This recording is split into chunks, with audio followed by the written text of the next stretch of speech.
Isn't it nice just being able... We just got done recording the heavy metal one. Isn't it nice just being like, okay, we're done, bye, click. And they're like, you good? Yeah, okay, click, start recording again. Yeah, Now we right. can talk about Twilight Zone. As opposed when we were doing this shit in the summer. Oh, God. Turn on the car. Oh, roll down the windows. Dude, do you remember the one where I could barely talk at the end of it? Yeah. I was just like stuttering. I went home and I went inside, and after Laura was like, get your smelly ass in the shower. And like, me going like, okay, honey. And then going in the shower, coming out and be like, can I pass out now? I think I'm dying. That said, I still am a little hot, but not to the point to where, like, I'm, you know, walking through the Sahara Desert Right, yeah. and seeing Oh my mirages and shit. Okay, so we did, this is for Twilight Zone the movie. Special thanks to Jacob Matthew Crawford, who recommended this one to us. And if you want to make suggestions for us over on, for midnight screenings, be a top tier contributor over at, again, old school, man. Remember when we first started doing this show? Yeah, and we had to open up the doors. Oh yeah, we had to open the doors Yeah, on yeah. the old one. This one, like, oh no, click, and we're back. Yeah, we're back. Oh, some things never change. Like, we may lose more hair, but that shit'll always happen.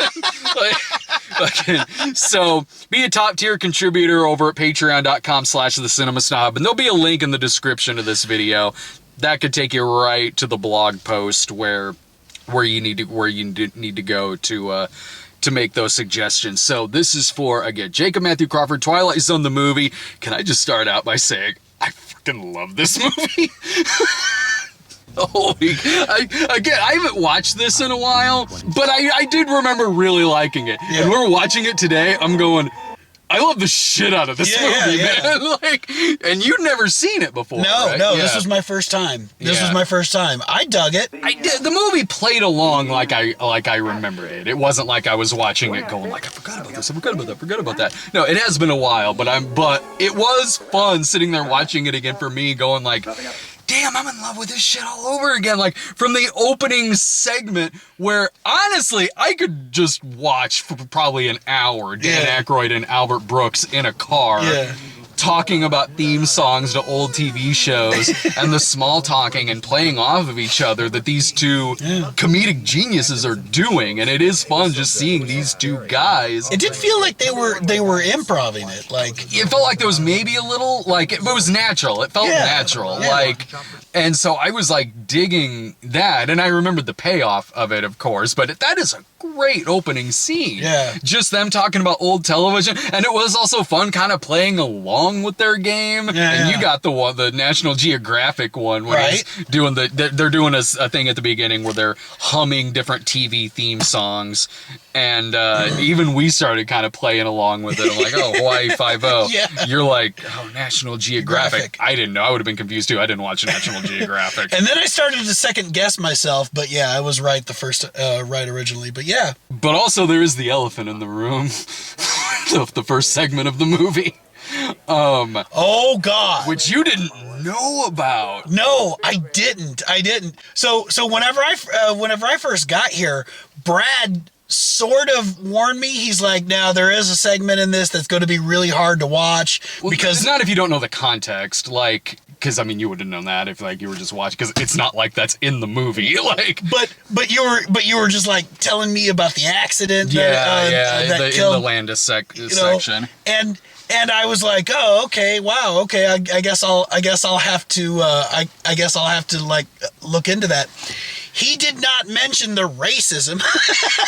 But that's the point of that segment. Like, that's the plot. Like, it's not not accidentally racist. Like, ooh, they didn't think about this 40 years ago. Like, Right, no. No, I mean, it's the plot. Like, that it's about an old racist who is going through different, like, struggles. With John Larroquette, the Klansman, chasing him, and Nazis and shit. I literally did not see that coming at all, and I'm just like, so I'm just like hit over the head. It does hit you with it quick. yeah. With him just like, man, Vic Morrow is a great actor too. He is great. It's like the first segment of this, like it is hard not to think about that when you're watching it. Yeah. It is. But watching it is like, damn, Vic Morrow was a great actor. And he is really, really good in this. And it does, whatever criticisms you have about it in terms of the writing of it, even that's hard to blame on the writing, considering so that segment, yeah, it's repetitive because originally, yes, there was supposed to be this redemption arc that he had that, for obvious reasons, isn't in it. From what I remember, I think it kind of does end the same way with him on the train. Okay. But there was like his redemption arc with the kids in Vietnam. And then gotcha. I think I believe originally it was supposed to have different ones come back, like the Klansmen, the Nazis again, and some others, and then he's put on the train. I think that's how it was supposed to go. So without that, it is kind of repetitive. There's not much of an arc in it, but that's not because of the writing. Sure. You're almost kind of like, well, we can't put this in here now. I do like that I did kind of forget about this, that it's the same universe as Animal House. Because when he's in Vietnam, they're like, oh, did we shoot Niedermeyer? Like, oh, right, Niedermeyer was killed by his own men. So, I guess, yeah. Or is it the same universe, or is it just like that these guys have seen Animal House? Well, it's John Landis who directed Animal House. Okay.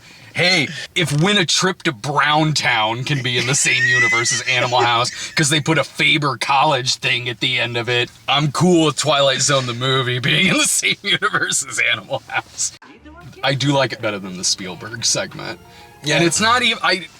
the Spielberg segment to me is the least of the four. And I get it. I get it. There's... That was my phone. That wasn't me ripping ass.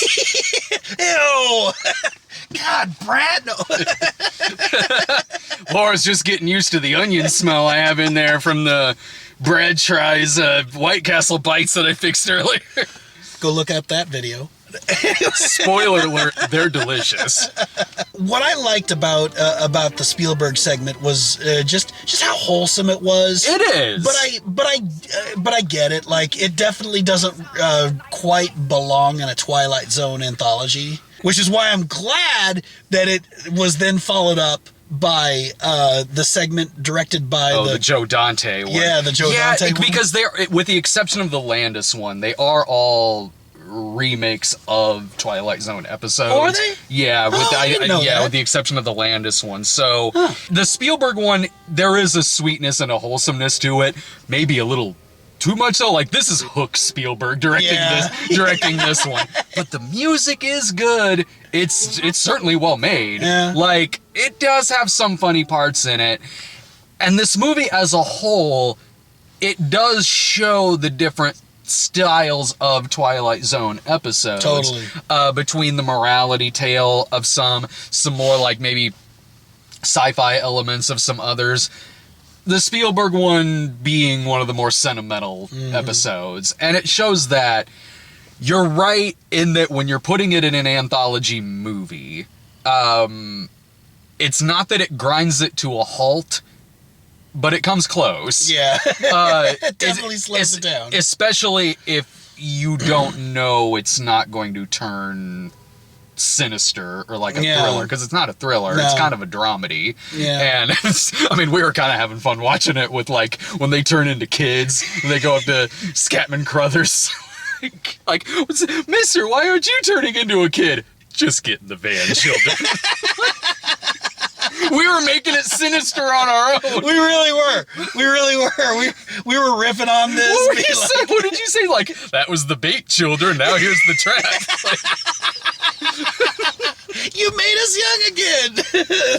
That's the bait, children. Now here's the trap. I like that the cat turned young too. The cat was a kitten. Like, oh my God, I could chase my own tail again. And plus, that cat wasn't even all that old to begin with. It was just like It was a full-grown cat. yeah, but like only a decade old or something like that. Sure, Yeah. It was that cat was an old man, turned into a kitten for a little bit. Didn't ask for any of that to happen, so that cat is just confused through this whole thing. Maybe how do you know the cat didn't want to stay a kitten? Right. Like, he could have wanted to have stayed a kitten. Like, I do like the themes of that one about missing your youth, but also like, wait, maybe it is better being an adult. Like certain things better being an adult and aging and living out your life. Yeah. But also doing that and still holding on to a little bit of your youth. Like at the end, they're back to being old, but they are having some more fun. Sure, you know? yeah. They're hanging out outdoors. They're playing kick the can again and shit. Like, like remake this now, and they just, I don't know, they go to an arcade or some shit like that. Like, oh, I'm young. Dude, dig out the Atari. Like, oh no, it's gonna be get the drugs and bust out your heavy metal. We're young again. We're invincible. But that third segment, though, the Joe Dante one, Yes! ass, dude. Oh my god! It's so weird, and it keeps building through the whole damn thing. Yeah, And it's funny because this is 1983, and it stars Kathleen Quinlan. So I'm thinking, like, you could watch this right after watching Independence Day 1983 with Kathleen. Like, just imagine Quinlan when she left town in Independence Day 83. This is just what happens to her afterwards. She stops off at Dick Miller's restaurant and sees this weird ass kid, goes back to just so many, everything about this segment just builds to a great extent. Yeah. Right down to the sets, like the set designs are really good, but not like this black and white hallway. It's doing these almost kind of like creep show coloring a little bit throughout it, and it is. I mean, you can tell Joe Dante's love for like Looney Tunes and old cartoons, sure, because that's always on in the background, and it's perfectly timed with just how crazier and more sinister all this shit in this house with this fucking weird ass kid is getting through it. And the acting is so good because like the adults and Nancy Cartwright there, and I didn't even recognize Nancy Cartwright at first. I was just so like, you said that's Nancy Cartwright, and I'm like, oh my god, you're right. Just their acting, where they're like, when Kathleen Quinlan comes there for the first time, and you can tell like something's kind of wrong. Like they're trying to act normal, but you can tell they're stressed out. Like they're trying to look happy and welcoming, but they are also like, there's some paranoia in their eyes. There's and definitely shit like that. they definitely started off really creepy. Yeah. And then they go upstairs, and then the kid takes her upstairs to like show her the rest of the house, and then shows her his other sister, which I kind of wish they did more with the other sister. Oh, with her mouth shut and everything. Yeah. And like, because that was kind of a throwaway thing, honestly. It's cool to go into that one cold. Like, you have no idea where anything in that segment is going to go. Yeah. You just start out with her finding this kid in this restaurant and wants to give him a ride home. Yeah. Like, and between everything that's happening with the family, the cartoons on the television, that magic show, and that crazy rabbit that pops out of there, like, it is one where you're like, I don't know how this is gonna end. Like, this could end on a downer or not. It could go either way. It could go anywhere. It really could have gone anywhere. And I don't know. It almost, the ending seemed like it was like an X-Men. It was like an X-Men kind of thing. Kinda, yeah. I can see that. Yeah.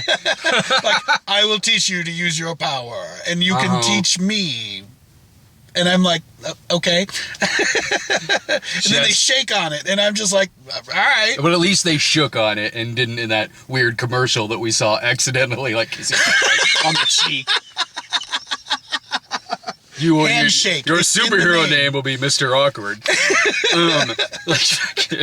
Was that your favorite segment in the whole thing? Yeah, I'd have to say that was my favorite segment.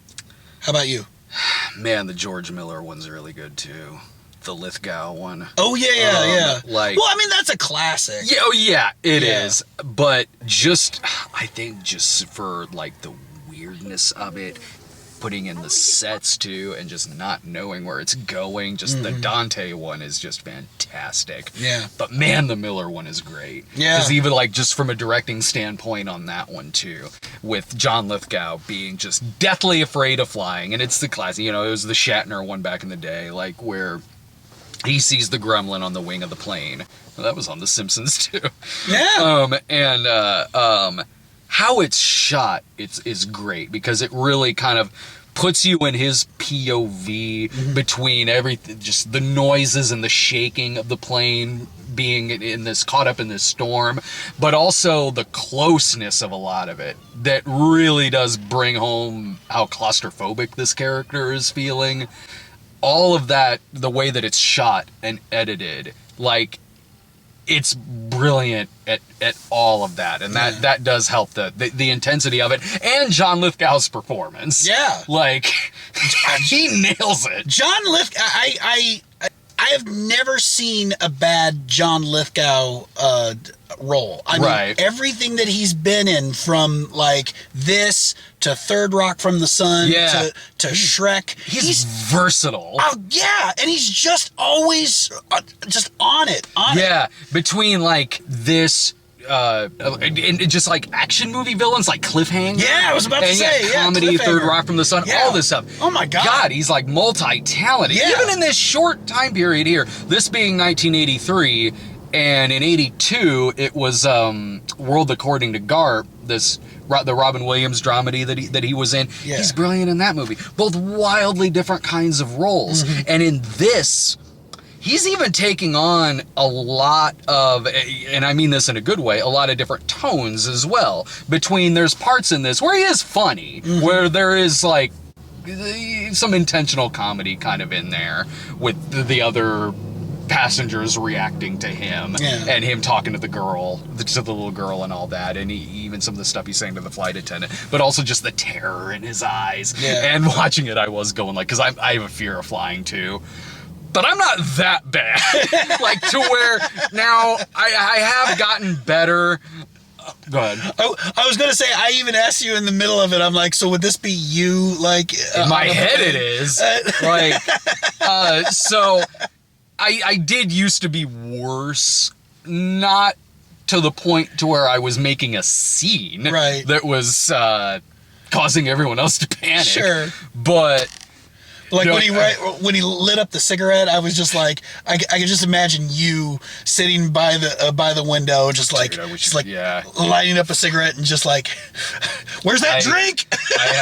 I do have nicotine gum with me on a plane. Like, I wish I could light up a cigarette on a plane. Like, the good old days, like where you could smoke in a hospital if you wanted to. Like, no, nowadays, like, it's just one of those things where it's like I got to do more of it to get over it, and I have, and I'm not over it because I'll still always have a bit of a fear of flying. But now it's kind of to the point to where if I have a couple drinks beforehand, not a few, but a couple, like if I have a couple beforehand and like, I don't know, pop a trazodone or something, I'm good. Yeah. Like, I'll be fine. You're numb at that point. Pretty much. How can you be anxious? My soul dies, and I'm just this shell of a man on a plane. Remember the Third Rock from the Sun episode that had William Shatner on it, and William Shatner is getting off of the plane, and William Shatner says to John Lithgow, he goes, well, the flight was okay, but I saw this thing on the wing, and John Lithgow goes, just like me!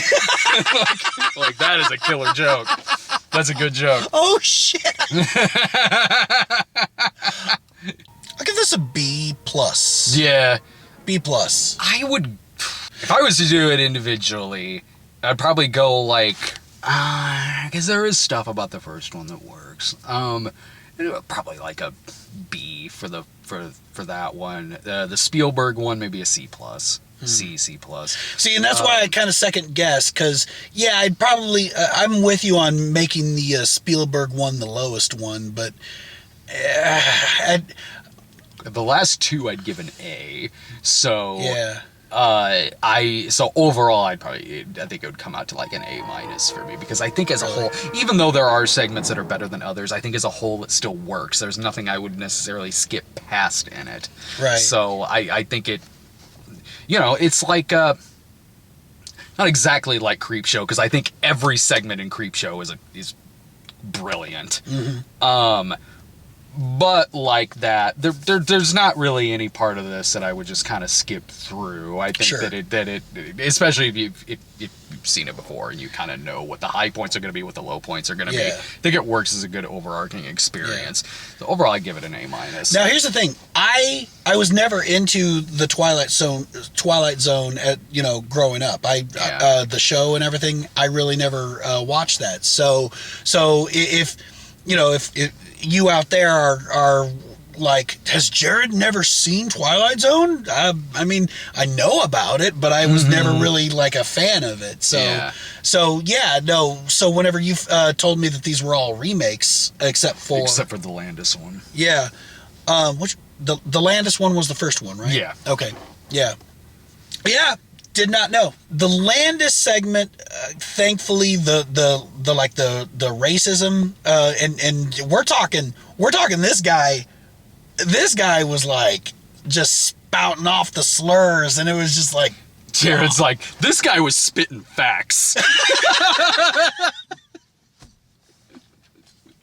Slurs, not facts.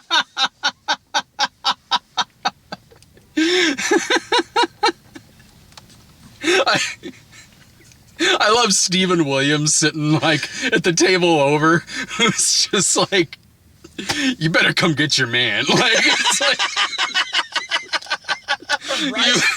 right. No, because he like that character, that role. He was handling that with so much grace, faced with a guy just dropping hard R's. And I'm just like, damn.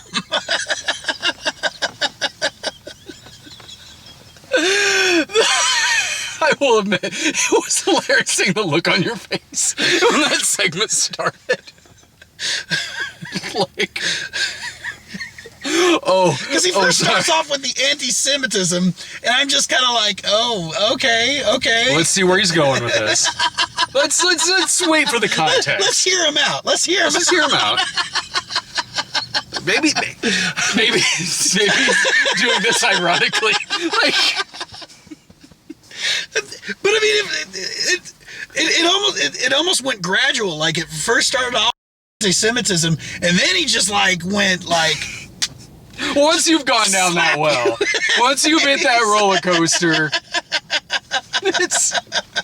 you're sitting there like, well, let me see what kind of racist is he gonna be. Is he gonna be like casual racist? Yeah, is he gonna be like hate crime racist, or is he gonna be like a fun-loving racist like my grandpa or Archie Bunker or something like? The kind of guy, like, you go bowling with him. You just gotta make sure to cut him off after the fourth or fifth beer. Are you keeping all this in? Oh, hell yeah. I'm keeping this. We could probably keep going. We haven't actually said any of the slurs. Right. Okay. I wasn't sure. I'll have to bleep shit on here. I wasn't sure if you were, like, going to cut some of this or what. I don't know. But okay, cool. Let's remake this one too, but like set it in modern times, or he goes in and he's pissed about the new Little Mermaid movie. Or like goes outside, he's like, shit, I'm a black mermaid now.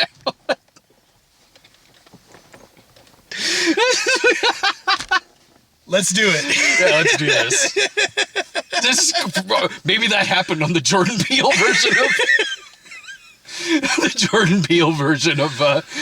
of Twilight Zone that came out. Yeah. Do the Spielberg one, but instead of Scatman Crothers, it's Samuel L. Jackson. I would be down for that. Like just put Samuel L. Jackson in the most wholesome role ever. Yeah. Just remake it, but he's Mace Windu again with the younglings, and like, I guess the Force can turn you young now. I don't know. Like, why not? yeah. All right. Well, that was fun.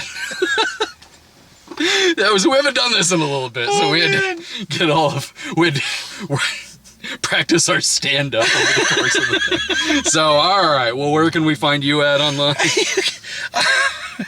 You can find me here on YouTube, youtube.com/JerridFoils, @JerridFoils, on twitch.tv/JerridFoils, and on Facebook/JerridFoils. You can find me here. You're already on this channel.